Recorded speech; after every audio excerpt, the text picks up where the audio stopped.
Okay, that's a good boy. Hi, you guys. We're back. Welcome back to Cute and Convicted. I'm Gabrielle Perez, your host. This is Peanut. Say hi, Peanut. He's tired. Oh, we got Moo over here too. Come here, Moo. Come up, baby. You guys, I'm so excited. Today in this video, we're going to be going over chapter 2 of my recently self-published book, Uncommon Love. Woo! Girl, these cats are crazy. I cannot. So last week was the first week. I posted chapter 1. If you guys haven't checked that out, go listen to, okay, bye cat. Go check out chapter 1 because it's a story. So obviously you want to get all of it. Let's dive into chapter 2 of my book, Uncommon Love.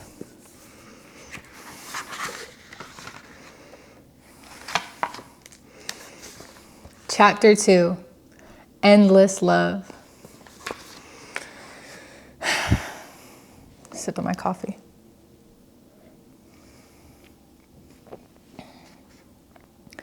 I've always wanted an endless love. A love you read about in the fairy tales and see in the movies. I've always wanted to feel loved and reciprocate that love with every fiber of my being. I think we all want this. So why don't many people have it? Everyone wants love, but not everyone has it. And even the people we do know who have love don't have a love that I want. A big part of it is us. We get in the way of ourselves. How aware we really are of what's going on. Are we conscious of our defaulted thinking and feelings when it comes to love? Are we attracting it towards us or away from us? Are we even capable of handling love if it comes to us? We have a lot of work to do before we are ready to love.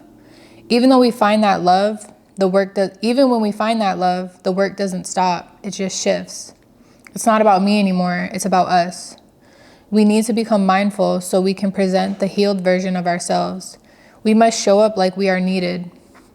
We all want somebody to give our all to, but the truth is most of us are still struggling, learning to give to ourselves in a healthy way.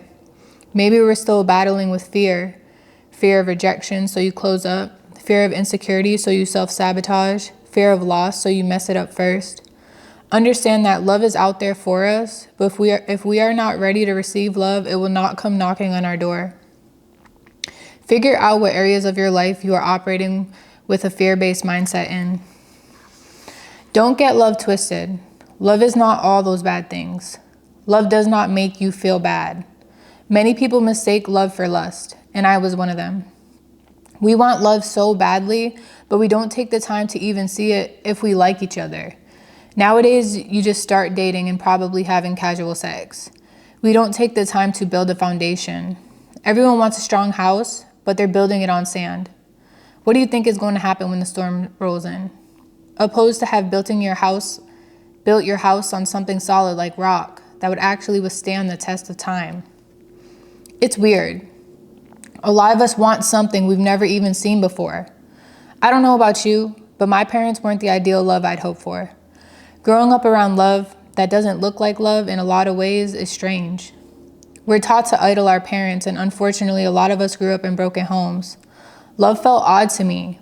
It was uncomfortable to think about someone loving me or caring about me. I carried this feeling from my childhood into my adulthood. And yes, this has affected me and my relationships.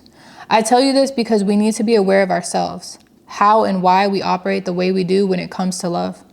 You may or may not already be keen to what is going on inside of you, but these things are truly the keys to understanding yourself and your feelings. God has already laid out the path He wants us to take when it comes to love. We live in a world today where almost everyone has strayed from God's ways. You are more of an anomaly than not when you act with the intention that God wants for you. A lot of us are trying to do things our own way because we want to be in control. Then we wonder why life feels so hard and tiring. We are not meant to be in control. We are meant to live and be free and happy. God has already washed us clean of all the negativity the world brings upon you. We need to lean more into the life God wants for us, especially when it comes to our love lives. God is love. If anyone knows best about it, it's him. He created love, and he created us in the image of love. You cannot know love if you do not know God. So I'd like to propose a question. What would you do for an endless love? Would you go against what everyone else is doing? Personally, that was the best decision I could have ever made. If I knew that the choices I made were going to lead me to my forever love, I would have made these choices much sooner.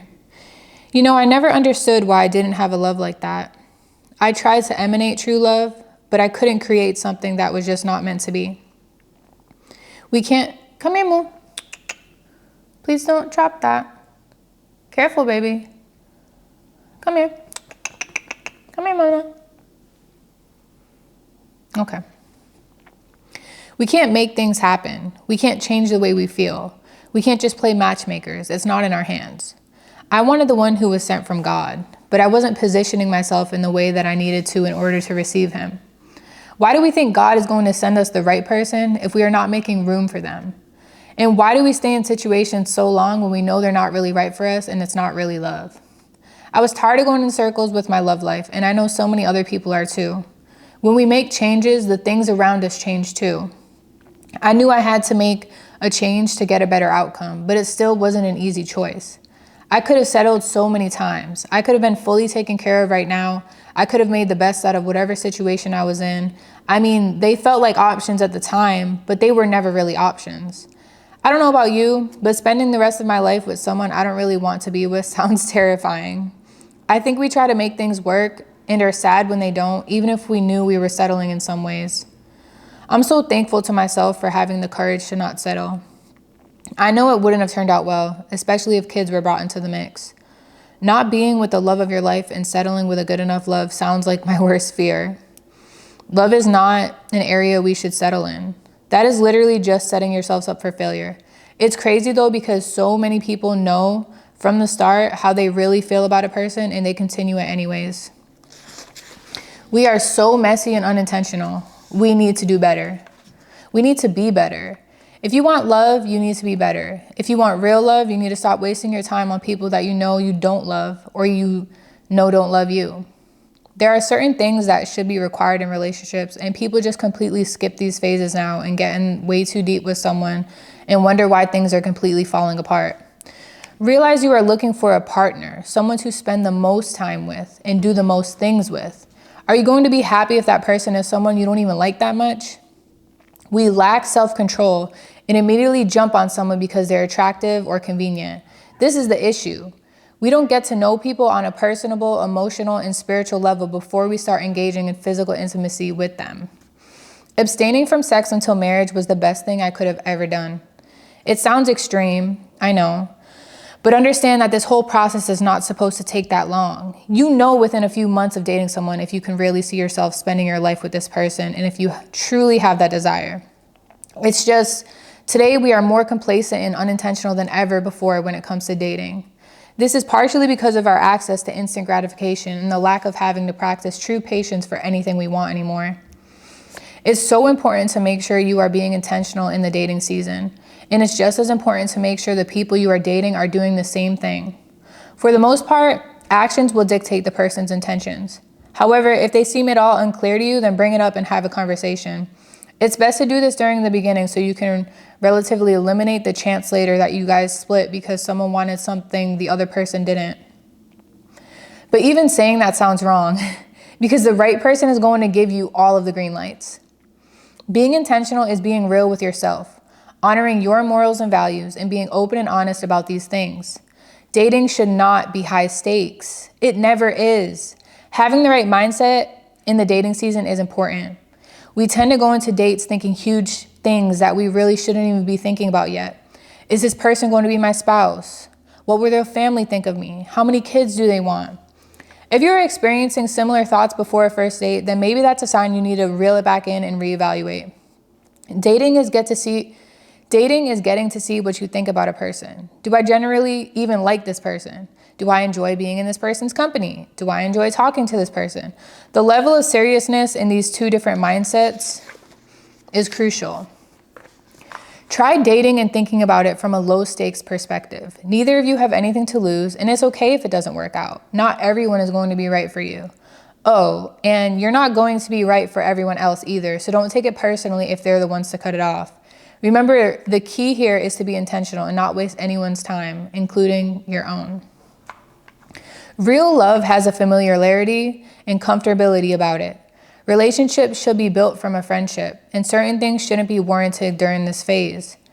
This was new for me and completely different from how I operated in my past relationships. We're so quick to introduce sexual intimacy, and that becomes a safe space in the relationship, opposed to opening up emotionally and maturely conversing. Understand, God designed things to be this way for a reason. He knows what's best, and a lot of times we like to think we know what's best, but we don't. We are prideful beings, and we must learn to swallow that pride and be led to the greater good that God has promised us. I don't know about you, but I wanted what God has promised me. I wanted a husband sent from above. I wanted a love sent from above.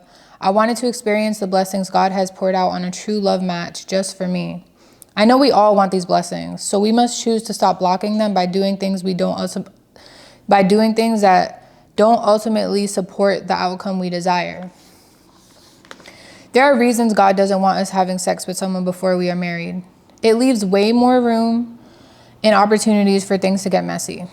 First off, sex bonds you to someone. This is just it. Why would you want to be bonded to someone you don't even know that you like that much? Even if you do like that person a lot, sex is meant for those who are committed to each other. Why would you want to be bonded to someone who isn't committed to you? What happens is you start having sex with someone, become physically and emotionally bonded to that person, and they aren't even someone who was truly committed to you, and then you wonder why you get hurt. Whether you want to brush sex off like it ain't nothing is irrelevant. Sex is more than just something. It is everything. It is an exchanging of energies and spirits. Sex is so powerful, and therefore it is crucial to treat it with care, importance, and intention. Waiting to have sex leaves room for so much necessary development. It's easy to turn to physicality for comfort, and that has its place eventually, but when that becomes the norm in your relationship, it's not going to develop appropriately. Wait and take the time to learn and create the dynamics you want with that person. It's so funny because we are always in such a rush. We don't want to take things slow, but this is the best part, getting to understand and grow with each other in a true, pure way with no lust and no perverseness. When it's the right person, there will never be enough time to spend with them, wandering into the depths of each other's soul. You start to understand how God crafted them just for you. That's the chapter, you guys. Oh my God. There's so much gems in this chapter. Like, there's so many gems in this chapter. Seriously, this is the book that I wish I had when I was single and I wanted to find my husband. I was out there searching for books where people talked about waiting to have sex because I knew I couldn't be the only one. And I knew I was just craving like encouragement about it. I was craving engagement of other people who are like talking about this and practicing this. So I really hope this book finds you well. If you know anybody on this journey right now, share this story with them. Uncommon Love by Gabrielle Perez. This is truly going to be everything for somebody who's practicing this. And if you're not practicing this, I hope this book can shine some light on the power and the honor in practicing this. And I hope it can encourage you to start practicing this, start obeying, God's command, because the fruit that this blossoms is just endless, endless, endless. That's the chapter, you guys. Tune back in next week for chapter 3. This was fun. God bless you guys. Have a nice day. Bye.